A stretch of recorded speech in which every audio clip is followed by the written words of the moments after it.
আসসালামু আলাইকুম সবাইকে। এই ভিডিওতে আমরা শিখব কিভাবে পেন্সিল কম্পাসের সাহায্যে একটি কোণকে সমদ্বিখণ্ডিত করতে হবে। একটা কোণকে আমাদেরকে সমান দুইটা ভাগে ভাগ করতে হবে। খুবই সহজ।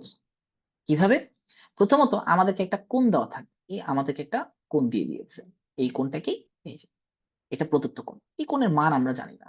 এই কোণের মান আমরা জানি না। এটা হচ্ছে আমাদের প্রদত্ত কোণ। এই কোণটাকে আমাদেরকে কি করতে হবে? পেন্সিল কম্পাসের সাহায্যে সমদ্বিখণ্ডিত করতে হবে।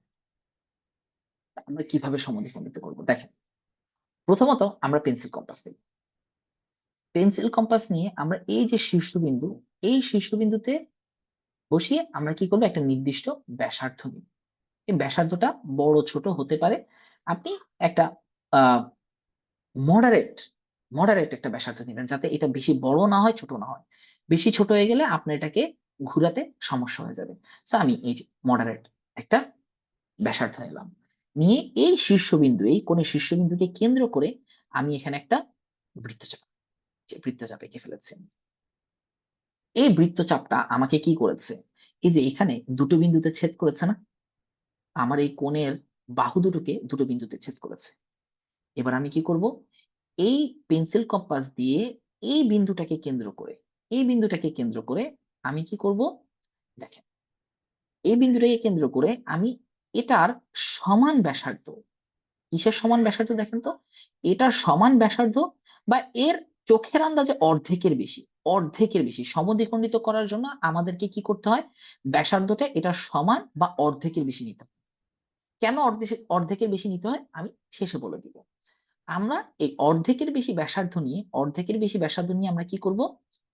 এই ২ বাহু বা এই কোণের রশ্মি আমি অর্ধেকের বেশি না, আমি সমান নিয়ে নিচ্ছি। সমান নিয়ে নিলে ভালো হয়। ঠিক আছে? আমাদের জন্য আর তেমন কোনো সমস্যা হয় না। এই অর্ধেকের বেশি বা সমান ব্যাসার্ধ নিয়ে আমি কি করব? এই ২ বাহুর মাঝখানে একটা বৃত্তচাপ আঁকবো। এই ২ বাহুর মাঝখানে একটা বৃত্তচাপ আঁকবো। একইভাবে, একইভাবে এই বিন্দুটাকে কেন্দ্র করে যেভাবে একটা বৃত্তচাপ এঁকেছি, একইভাবে আমি এই বিন্দুটাকে কেন্দ্র করে এখানে আরেকটা বৃত্তচাপ আঁকবো। ওই একই ব্যাসার্ধ নিয়ে। এই ব্যাসার্ধটা আমার পরিবর্তন করা যাবে। এই একই ব্যাসার্ধ নিয়ে আমি কি করব? এখানে আরেকটা বৃত্তচাপ আঁকবো। ঠিক আছে? এই বৃত্তচাপ, এই বৃত্তচাপ দুটি একটি নির্দিষ্ট বিন্দুতে ছেদ করেছে না? দেখেন আমার পেন্সিল কম্পাস এঁকে আসে। এই দুটি বৃত্তচাপ একটা নির্দিষ্ট বিন্দুতে ছেদ করেছে। এই বিন্দু বরাবর আমি স্কেল রেখে আমি এখান থেকে কি করব? এভাবে দাগ টানব। এই যে কোণটাকে আমি ২ টা ভাগে ভাগ করলাম, এই ২ টা ভাগ পরস্পর কি হবে? সমান হবে। কিভাবে দেখেন? এই যে আমি যদি এখানে পেন্সিল কম্পাসটা বসাই, আমরা দেখতে পাচ্ছি কি? এখানে কত ডিগ্রি এসেছে? ০ থেকে এটা ৬৫ ডিগ্রি বা ৬৪ ডিগ্রি এসেছে এবং এখানে ৩০ এর পরে ২ ডিগ্রি ৩২ ডিগ্রি এসেছে।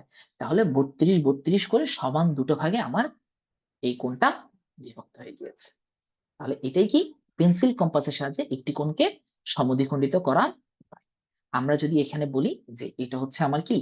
A ও B কোণ এবং এটা হচ্ছে কি আমার OC রশ্মি, যেটা কি করেছে? A ও B কে সমান দুটি কোণে বিভক্ত করেছে। কোণ A ও C সমান কোণ C ও B। এই দুটো পরস্পর সমান। ধন্যবাদ সবাইকে।